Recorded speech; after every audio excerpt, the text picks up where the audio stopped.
مسلمانوں کو لڑانے کی یہ بہت اہم بات ہے, بہت اہم بات ہے. تھوڑا سا بیٹھ جاؤ اللہ کے واسطے, یہ بہت اہم بات ہے. میں نے پچھلے ٹاپک کو زیادہ لمبا کھینچ دیا, یہ اس سے بھی زیادہ اہم بات ہے. کراچی میں بلدیہ ٹاؤن میں مسیحی آبادی اور مسلمانوں کو لڑانے کی ایک سازش کی گئی, جس میں مسلمانوں کے ایڈریس میں کچھ لفافوں کے اندر مقدس اوراق کو جلا کر بھجوایا گیا. اس سے عوام میں اشتعال پیدا ہوا, ہجوم اکٹھا ہو گیا. ہمارے علماء اور اداروں کے بروقت ایکشن سے عوام مطمئن بھی ہوئی اور بہت بڑا سانحہ ہوتے ہوتے رہ گیا.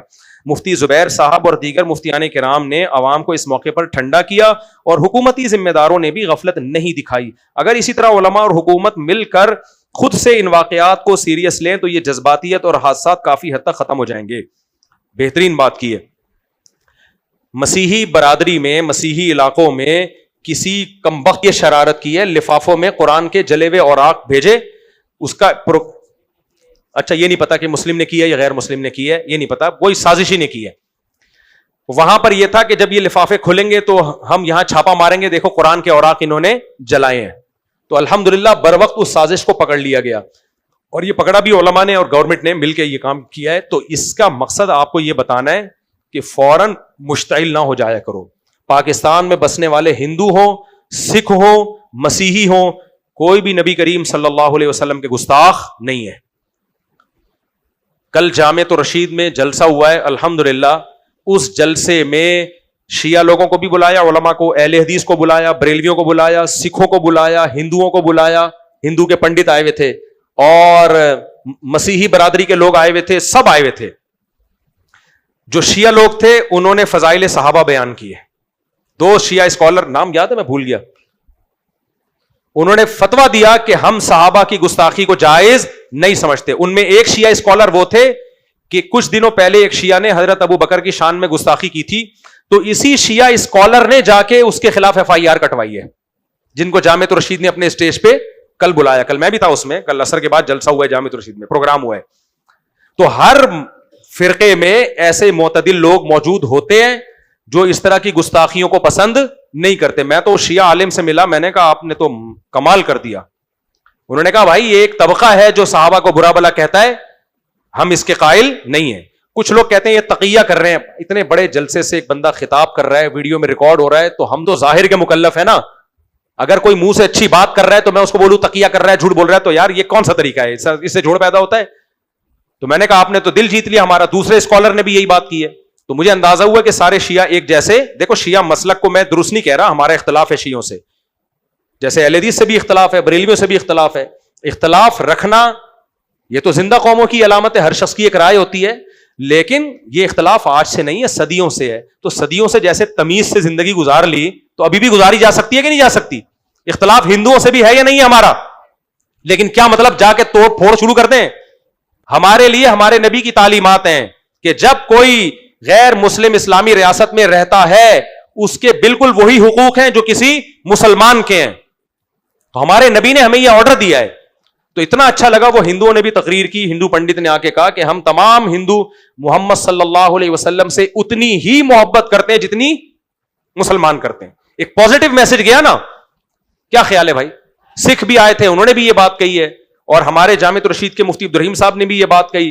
ان غیر مسلموں کو بتایا کہ اگر آپ پر کوئی مسئلہ آیا تو ہم اپنے مسئلے کو چھوڑ کر سب سے پہلے کس کا مسئلہ حل کریں گے؟ آپ کا مسئلہ. تو ملک میں یہ محبت کو فروغ دینے کی ضرورت ہے. باقی دین اور مذاہب اور مسلکوں میں اختلاف پہلے بھی تھا, اب بھی رہے گا. وہ ڈیبیٹ کی حد تک صحیح ہے. سمجھ میں آ رہی ہے بات؟ کس حد تک صحیح ہے؟ وہ ڈیبیٹ کی حد تک صحیح ہے, بحث کی حد تک صحیح ہے. تو زندہ قومیں ڈیبیٹ بھی کرتی ہیں, لیکن یہ جو چل رہا ہے نا ہماری سوسائٹی میں, اڑا دو, پھوڑ دو, جلا دو, ٹھش پش, اور یہ عاشق رسول بنتے ہیں. پھر وہی ہوا جو عیسائیوں کی بستی کو کچھ وقت پہلے جلا دیا تھا, اب یہاں بھی جلانے کی سازش تھی. تو نبی کے عشق میں ہمیں اعتدال کراس کرنے کی اجازت, لمٹ کراس کرنے کی اجازت نہیں ہے. یہ نبی کی تعلیمات نہیں ہے. تو میں نے اور آپ نے ان تمام مذہبی لوگوں کا بائیکاٹ کرنا ہے جو آپس میں لڑانے کا کام کر رہے ہیں, ایک دوسرے پہ طنز کر رہے ہیں, چاہے وہ کسی بھی مسلک کے, کسی بھی مذہب کے ہوں. یہ کرو گے کہ نہیں کرو گے؟ سوشل میڈیا پہ جو بھی ایگریسونیس دکھا رہا ہے, جذباتی بن رہا ہے, اڑا دو, پھوڑ دو, یہ کر دو, وہ کر دو, آپ سب نے اس کو کچھ گالیاں میں آپ کو الگ میں آ کے بتاؤں گا, مسجد میں بتانے کی نہیں ہے. وہ گالیاں کاپی پیسٹ کر کے اپنے پاس رکھیں. وہ تمام گالیاں اور اس کے ساتھ یہ لفظ بھی لکھیں کہ اس کائنات میں جتنی گالیاں ہیں وہ بھی، اور جتنی گالیاں مستقبل میں ایجاد ہوں گی. ملا نصیر الدین بازار میں جا رہے تھے تو غلطی سے ایک بڑھیا کے ساتھ ٹکر ہو گئی ان کی. اب غلطی ہو گئی, انہوں نے سوری کی, لیکن بڑھیا نے ایک موٹی سی گالی نکالی ملا نصیر الدین کو. ملا صاحب کو غصہ آیا, انہوں نے بھی جواب میں گالی نکال دی, جو غلط کیا لیکن نکال دی گالی. بڑھیا کو پھر غصہ آیا, اس نے ایک اور گالی نکالی, ملا صاحب نے بھی ایک نکال دی. بڑھیا نے کہا تو بھی گالی دے رہا, اب گالیاں میں مقابلہ کر, اب میں تجھے گالیاں دیتی ہوں, تو نے کبھی سنی بھی نہیں ہوگی. ملا صاحب بڑے آرام سے, ملا نصیر صاحب, انہوں نے کہا ٹھیک ہے بڑھیا, جتنی گالیاں تو دے سکتی ہے نا دے دے, جتنی دے سکتی ہے. بڑھیا نے گالی شروع کی, یہ تو ایسا ہے, اب کیا گالیاں دوں میں یہاں بیٹھ کے, تو یوں ہے, فلانی گالی, پنجابی گالیاں, فارسی گالیاں, انگلش گالیاں, پشتو گالیاں, اردو گالیاں, جو اس زمانے میں جو زمانے رائٹ. ملا صاحب غصہ نہیں ہو رہے, آرام سے بیٹھے ہوئے, انجوائے کر رہے ہیں, کیونکہ ملا صاحب کے پاس سالڈ جواب تھا ان گالیوں کا. جب ساری گالیاں ختم ہو گئی نا, تو ملا صاحب نے اس بڑھیا سے کہا سوچ لے کوئی رہ نہ گئی ہو, کیونکہ مقابلہ ہار جائے گی ورنہ تو, کیونکہ میں تجھ سے بھی زیادہ گالیاں دینے والا ہوں. وہ سوچ سوچ کے گالی لے کر آتی, یہ والی گالی بھی. جب بالکل تھک گئی, اس نے کہا گالیاں ختم ہو گئی ہیں. ملا صاحب نے کہا تو نے جتنی گالیاں دی ہیں یہ بھی ایک شاپر میں, صحیح ہے, اس کائنات میں ماضی میں جتنی گالیاں گزر چکی ہیں وہ بھی اسی شاپر میں, اور جو قیامت تک گالیاں پیدا ہوں گی جس زبان میں وہ بھی اسی شاپر میں, اور وہ تجھے. بڑھیا کو غصہ آیا, اس نے بولا ذلیل, انہوں نے کہا شاپر میں. اس نے کہا کمینے, شاپر میں. اس نے کہا بغیرت, یعنی گھوم کے کہاں جا رہی ہے. تو یہ جو فرقہ واریت اس طرح سے شدت پسندی ملک میں پھیلا رہے ہیں, یہ سارا صرف پاکستان میں مسئلہ ہے. یوٹیوب پہ بیٹھو آدمی مرتد, لوگ مرتد ہو رہے ہیں یار, مذہبی اسکالروں کی دیکھو یار, ٹانگیں کھینچنے میں لگے ہوئے ہر وقت. تو اس لیے کوئی بھی شدت پسندی پھیلاتا ہے, آپ نے شاپر تیار رکھے, اور یہ شاپر ایک بنا دیں, اس میں وہ تمام گالیاں جو تھیں اور ہیں اور قیامت تک پیدا ہوں گی, ایک شاپر کہ یہ تجھے مبارک ہو. تو اس لیے یہ جو ابھی الحمدللہ بڑا اچھا کام ہو گیا مسیحی برادری کے ساتھ. میں نے پاکستان میں کوئی مسیحی, کوئی ہندو, کوئی سکھ ایسا نہیں دیکھا جو اسٹیٹ کے خلاف ہو یا مذہب کے, اسلام کے خلاف. کسی اور ملک میں ہوں گے بھائی, ہمیں نہیں, ہمیں اپنے ملک کا پتہ ہے, لیکن کچھ شدت پسند لوگ چاہتے ہیں کہ لڑائیاں ہوں, اور توہین یہ بہترین لفظ نکلا ہوا ہے, جس پہ چاہو الزام لگا دو. اس سے بچ کے چلنا بہت ہو گیا میرے بھائی, بس کرو یار.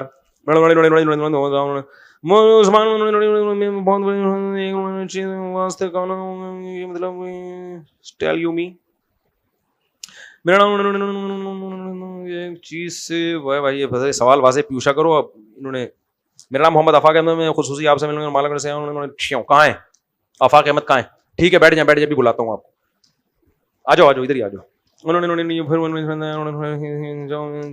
وہ مجھے بولتا ہے اکثر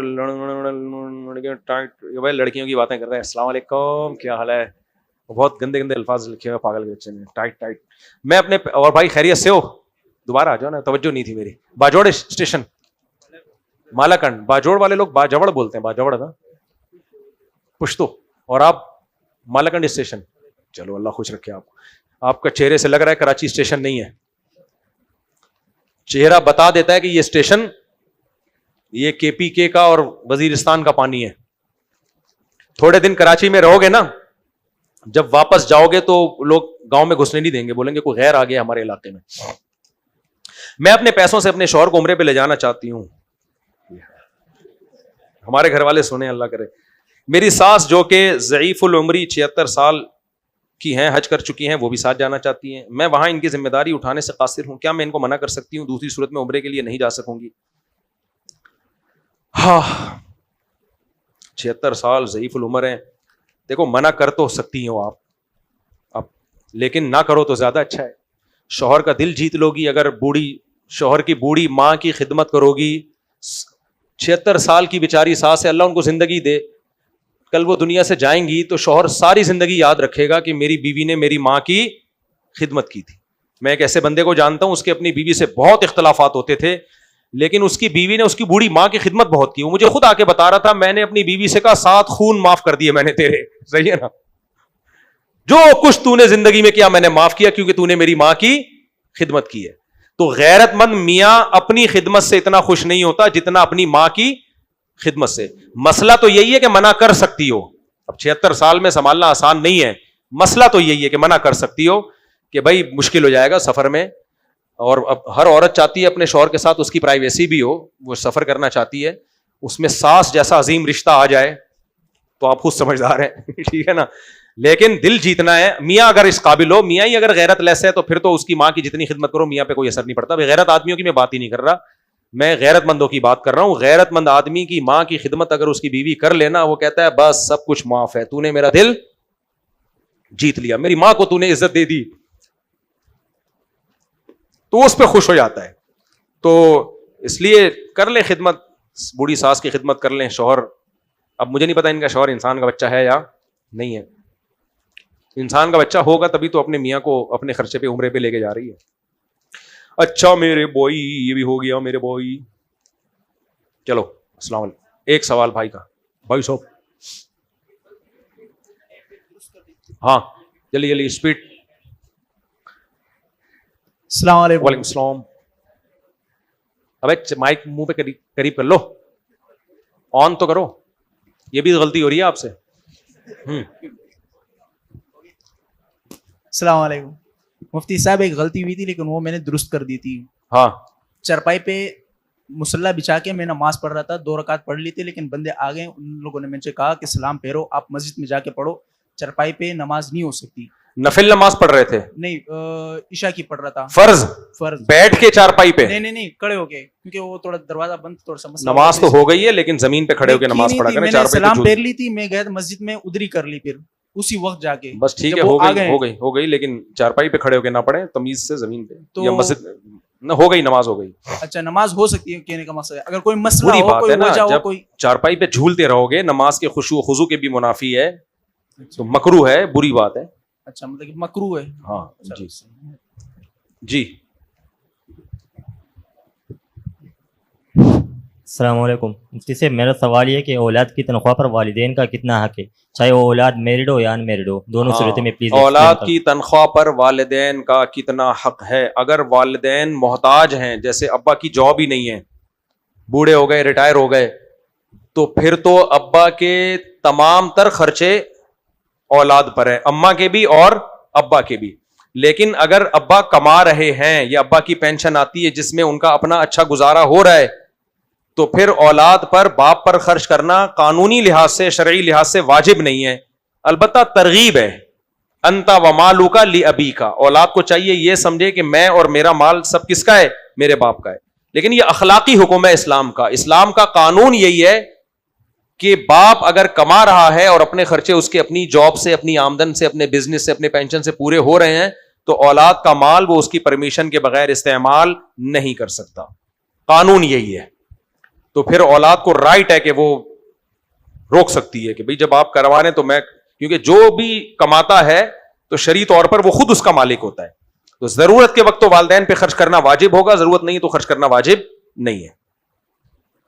مفتی صاحب, بعض ماں باپ یہ کرتے ہیں, زبردستی بچوں کی ساری آمدن لے کے رکھ لیتے ہیں, بیٹا پھر سروائیو بھی نہیں کر پاتا. یہ غلط ہے, اس کے سوسائٹی کو نقصانات ہوتے ہیں. اس کو بھی جینے دو, صحیح ہے نا, اس کو بھی اپنی زندگی گزارنے دو. جی مفتی صاحب میرا سوال یہ ہے کہ اکثر آپ کے بات کاٹ رہا ہوں.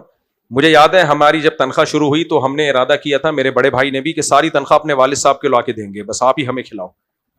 اولاد کا یہ جذبہ ہونا چاہیے. میرے بڑے بھائی کی جب جاب لگی تو پوری تنخواہ انہوں نے لا کے والد صاحب کو پکڑا دی کہ بس یہ جیسے ہم پہلے کھا رہے تھے تو آپ ہی کھلائیں, سارے پیسے آپ کے. لیکن ہمارے والد صاحب نے پوری تنخواہ واپس کر دی کہ نہیں بھائی اب تم کما رہے ہو, اپنا خرچہ خود اٹھاؤ, میں کیوں رکھوں. ٹھیک ہے, تو یہ جذبہ ہونا چاہیے. باپ کہے کہ نہیں بیٹا خود رکھو, بیٹا کہے کہ نہیں ابا آپ رکھو, پھر گھر کا ماحول اچھا بنتا ہے. ہمارے یہاں الٹا چل رہا ہے, باپ کہہ رہا ہے ادھر دے, سارا مجھے دے, میں نے کھلایا, میں نے سارا لے کر آیا, اور بیٹا کہہ رہا ہوتا ہے ایک دھیلا بھی نہیں دوں گا. تو باپ بیٹے کا رشتہ کہاں گیا پھر؟ یہ تو جمشید صاحب ہو گئے اور یہ وسیم ہو گیا. صحیح ہے نا, ڈیڈی پاپا تھوڑی ہوئے پھر یہ. چلیں مفتی صاحب, آپ کا ایک بیان اکثر سنا ہے کہ اگر کوئی بیوہ عورت ہو یا طلاق والی ہو, اس سے شادی کرنا ثواب بھی ہے, پھر اگلی کواری, تو ایک لڑکی ہے, اس پر بہت ظلم ہوا ہے 3 سال تک, پھر وہ طلاق ہو گئی ہے, لیکن ابھی گھر والے یہ بات نہیں مان رہے کہ نہیں طلاق والی آپ نہ کرو. تو آپ کا اس بارے میں کیا یار مشورہ ہے؟ ایک دفعہ تمہیں 20 سال سے سمجھا رہا ہوں گھر والوں کی ایسی کی تیسی کیوں نہیں سمجھ میں آ رہا ہے؟ یہ جملہ یاد کیوں نہیں کر لیتے؟ تمہاری بہن بیٹی کو اللہ نہ کرے کل طلاق ہو اور اس کا کوئی رشتہ آئے اور لڑکے کے ابا منع کر دیں, اماں منع کر دیں, تمہیں کتنا غصہ آئے گا کہ یار ہماری بہن کے لیے ایک امید ہوئی تھی اور اس کی اماں نے منع کر دیا لڑکے کی. تو اللہ تعالیٰ نے جب آپ عاقل بالغ ہو گئے تو آپ خود بھی تو کچھ فیصلے کرو نا. میں اگر امی سے پوچھ کے چلتا تو میں تو نہیں کر پاتا, آج میرے 19 بچے تھوڑی ہوتے. میری امی تو نہیں قائل تھیں اس کی کہ دوسری شادی کرو. ہم امی کے پاؤں پکڑتے تھے, امی ایسے یوں کر کے ٹھک مارتی تھی کہ چلو دباؤ کوئی رشتہ لینے. تبھی میری شادی لیٹ ہوئی ہے دوسری, یعنی 29-30 سال کی عمر میں جا کے ہوئی ہے, حالانکہ شوق بہت پرانا تھا. خیر, لیکن ہم نے کہا امی کی بھی احترام کرنا ہے, ماں کا بھی احترام کرنا ہے, بد کلامی نہیں کرنی, لیکن ٹرائی کرتے رہو. 15 دن بعد مجھے امی کو پتا چلا ہماری والدہ کو کر لی ہے اس نے. تو شروع میں روئی دھوئی, ہائے ہوئی, میت کا سما تھا ہمارے گھر میں, ہائے یہ کیا ہو گیا. پھر اماں نے بولا ہو گیا تو ہو گیا, چل ایسی کی. ہماری اماں نے بھی بولا ایسی کی تو ایسی ہو گئی ہے تو ہو گئی ہے, اب کیا کر. میری والدہ نے مجھے بولا کہ میں نے اتنی تہجد میں دعائیں کی تھی کہ تو شادی نہ کرے دوسری. اتنی دعائیں کسی کام کے لیے نہیں میں نے مانگی. کہہ رہی اتنی دعائیں کی کہ پھر بھی اگر ہو گئی ہے نا, اس کا مطلب قدرت کی منشا یہی تھی, بس اللہ یہ چاہتا تھا. کہ نہیں ورنہ اچھا میری والدہ عاملوں کے پاس نہیں جاتی تھی, ہمارے خاندان میں ہمیں اللہ نے جن چڑیل بھوت سے الحمدللہ بچایا ہے. لیکن میری دوسری شادی رکوانے کے لیے لوگوں نے, عورتوں نے, اڑوسنوں نے, پڑوسوں نے مشورہ دیا, فلاں کے پاس چلی جاؤ, وہ ایسا تعویذ دے گا کہ یہ شادی نہیں کر پائے گا. اللہ معاف فرمائے, میری والدہ میری شادی رکوانے کے لیے ایک عامل کے پاس چلی گئی. حالانکہ یہ گناہ کبھی میری والدہ نے نہیں کیا, لیکن کس نے بتایا یہ بزرگ ہیں, یہ 2 نمبر عامل نہیں ہے. اب والدہ کو یہ خیال ہوا کہ چلو یار ایک ٹرائی کر کے دیکھ لو, یہ تو پاگل ہوا ہے, اس کا دماغ یہ کنٹرول میں نہیں آ رہا. اور وہ عامل کتنا بغیرت, اس عامل نے مجھے فون کیا اور میری جو ہونے والی وائف تھی نا, ان کے بارے میں میرے دل میں غلط فہمیاں ڈالنا شروع کر دی. اچھا مجھے یہ شو نہیں کیا کہ میں وہ عامل ہوں جس کے پاس آپ کی والدہ آئی ہیں, مجھے ان نون پرسن بن کے, یعنی ان بغیرتوں نے رشتے توڑوانے کے لیے بندے رکھے ہوئے ہوتے ہیں کہ جا کے غلط فہمیاں پھیلاؤ. غلط فہمیاں پھیلا کے رشتہ توڑوا رہا تھا اور بعد میں والدہ کو بولتا دیکھا میں نے ایسے تعویذ کیا رشتہ ٹوٹ گیا. میں سمجھ گیا, میں نے اس وقت گالیاں دی, چل سالا کہیں کا. تو کیونکہ میں متاثر نہیں ہوتا ان عاملوں سے الحمدللہ, مجھے اندازہ ہو گیا کہ یہ والدہ جو گئی ہے نا, یہ کسی عامل نے بندے کرائے پر رکھے ہوئے ہیں, اب وہ جا کے کیا کر رہا ہے, غلط فہمیاں پھیلا رہا ہے. تو سارے زور لگا دیے والدہ نے, لیکن اتنا ڈھیٹ آدمی اس کائنات میں آپ نے دیکھا نہیں ہوگا, رکا ہی نہیں. تو پھر والدہ نے کمپرومائز کیا, انہوں نے بولا میں نے اتنی دعائیں مانگی, اتنی تدبیر, پھر بھی ہو گئی ہے تو بس ٹھیک ہے, قدرت کی منشا یہی تھی, اب طلاق نہیں دینا. میری والدہ میں خاندانی بات یہ تھی, انہوں نے کہا کام غلط ہوا ہے لیکن کسی کو طلاق نہیں دلواؤں گی میں. ہمارے یہاں ہوتا یہ ہے کہ جب بچہ شادی کر لیتا ہے تو زبردستی طلاق دلواتے ہیں دوسری کو. بھائی اس کا بھی تو گھر ہے, اس کا بھی تو باپ ہے, اس کی بھی تو ماں ہے, اس کا گھر کیوں اجاڑ رہے ہو؟ نہ دوسری کی وجہ سے پہلی کو طلاق دو, نہ پہلی کی وجہ سے دوسری کو طلاق دو. تو یہ غلط طریقہ ہے کہ طلاقیں دلوانا. ہمارے ایک ریلیٹیو ہے, وہ بڑے سمجھدار ہیں, وہ بھی میری دوسری شادی پہ ناراض تھے, لیکن انہوں نے کہا کہ میں بیٹا خوش تو نہیں ہوں تمہاری شادی پہ, اچھا کام نہیں کیا تم نے, لیکن اب طلاق نہیں دو. میں تو ویسے بھی نہیں دے رہا تھا. پھر ان کا یہ جملہ مجھے یاد ہے, کچھ غلطیاں انہوں نے کہا ریورسیبل نہیں ہوتی, اب ہو گیا ہے لیکن اب ہم طلاق کا نہیں کہیں گے, وہ بھی کسی کی بیٹی ہے. میں نے کہا خاندانی, سمجھ رہے ہو نا, خاندانی لوگ, خاندانی آدمی ہے کہ ان کو اچھا نہیں لگا میرا شادی کرنا, لیکن انہوں نے کہا اب کر لیے تو اب طلاق نہیں, وہ بھی کسی کی. تو آج کل دیکھو اپنی بچیوں کا بس ہوش ہے, دوسروں کا ہے ہی نہیں, دوسروں کا بیڑا غرق ہو. تو اس لیے آپ کا جو سوال تھا وہ یہ تھا کہ طلاق یافتہ لڑکی ہے, ماں باپ راضی نہیں ہو رہے, خاندان راضی نہیں ہو رہا, خاندان کی جب آپ شادیاں کرو گے, بچے پیدا کرو گے تو آپ ہی کا خاندان ہوگا. یہ والا جو خاندان جو آپ کو روک رہا ہے, تھوڑے دنوں میں آپ کے خاندان کا ایک چھوٹا سا پارٹ ہوگا. دیکھو جس کی 4 بیویاں ہیں, 18-20 بچے یا 10-15 تو ہو ہی جاتے ہیں نا چاروں سے, تو آپ کا جب خاندان آپ سے ملنے کے لیے آئے گا تو کتنا سا ہوگا وہ ہے, خاندان تو آپ کا ہے. ارشاد بھٹی نے مجھ سے پوچھا تھا نا کتنے بچے, میں نے کہا 19. کہہ رہے ہیں آپ قوم پہ رحم کریں, تو میرے ذہن میں ایک جواب آیا تھا, میں نے اس کو دیا نہیں. قوم تو ہے ہی یہی بھائی, تم لوگ قوم ہو, ایک بیوی ایک آدھ بچہ, یہ قوم ہے, قوم تو ہے ہی یہی. تم لوگ قوم تھوڑی ہو پاگل کے بچوں, ایک ایک دو دو بچے ساشے لے کے گھوم رہے ہو تم لوگ, اور 50-50 سال میں پہلی شادی ہو رہی ہے. تم قوم ہو, تم قوم پیدا کر رہے ہو, تم تو قوم کا بیڑا غرق کر رہے ہو, نسل کشی کر رہے ہو. ہمارے پاس آؤ تمہیں پتا چلے گا قوم کسے کہتے ہیں. یہ قوم, اللہ برکت دے, نظر بس سے بچائے اللہ تعالیٰ. مجھے ڈر لگتا ہے تم لوگ کی کمبختوں کی نظر نہ پڑ, تم لوگ سوری کمبختوں تمہیں نہیں کہنا چاہیے, نظر نہ لگا دو تم لوگ. ابے گھر بچے ہوں, گھر والے ہوں, سسرال ہوں, سالیز ہوں, سالیاز ہوں, بچوں کے چاچے مامے پھپھے تائے, اور بیٹے بھی ہوں, بیٹیاں بھی ہوں, داماد بھی ہوں, پوتے بھی ہوں, نواسے بھی ہوں, از کالڈ قوم, از کالڈ خاندان. اپنے نانا کا ایک ملفوظ سنا کے, میرے نانا 99 سال میں فوت ہوئے تھے, ان کی بھی اولاد ماشاءاللہ بہت تھی, بیٹے بیٹیاں داماد بہویں. ہمارے نانا مسجد کے امام بھی تھے. تو ایک دن ہمارے نانا سے چندے وندے نہیں لیتے تھے, لوگ فوراً کمنٹ کر رہے ہیں اصل میں چندے کی پلائی پہ. 1 روپیہ میرے نانا نے کبھی چندہ نہیں لیا, بہت تھوڑی آمدن میں گزارا کیا, اور فوج سے, آرمی میں بھی تھے نا, تو فوج سے ریٹائرمنٹ کے بھی پیسے آتے تھے. بچوں کو پڑھایا بھی اسی میں, لکھایا بھی.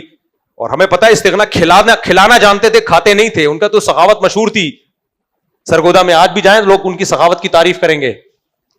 تو ان سے جب لوگ پوچھتے تھے, کہتے تھے مولوی صاحب گھر میں خیریت ہے؟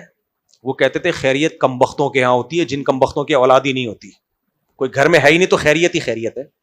کہہ رہے ہیں ہمارے تو بیٹے بیٹیاں, کبھی کسی کا سر پھٹا ہوا ہے, کبھی کسی کے گھٹنے میں چوٹ آئی ہوئی ہے, کبھی کوئی گھنٹی بجا کے بھاگا پکڑا گیا, محلے والا سے پٹ رہا ہے, اس کو بچانے جا رہے ہیں. کہہ رہے ہیں ہمارا تو خاندان ہے, خیریت تم جیسے کم بختوں کے ہاں ہوتی ہے. جہاں کوئی خاندان ہوتا ہی, دیواریں دیکھتے رہو, 1000 گز کے بنگلوں کی ڈیفینس میں جاؤ نا, 1000 گز کا بنگلہ ہے, دیواریں دیکھ رہے ہیں, یہاں سے شروع ہو کے وہاں پہنچنے میں آدھا گھنٹہ لگتا ہے, اس واش روم میں بیچ میں کوئی بندہ ہی نہیں ہے. ہم تو آئے, اللہ کا شکر ابھی ترکی سے میں آیا ہوں, پتا چلا بچی کو وہ جھولا جھولتے ہوئے سر پہ چوٹ لگ گئی, بلیڈنگ ہو رہی ہے, ہاسپٹل لے کر گئے, پٹی وٹی ہو گئی, ٹھیک ہو گئی. دوسرے کا پتا چلا کہ جی وہ اس کے پتہ نہیں کوئی نزلہ ہو گیا ہے, کھانسی ہو گئی ہے, کیا ہو گیا ہے, سب چلتا ہے بھائی. تو بچوں کی خوشیاں ان کی ٹینشنوں سے زیادہ ہیں. سمجھ میں آ رہی ہے بات؟ جو خوشیاں ہیں نا بچوں کی, وہ ٹینشنوں سے زیادہ ہیں.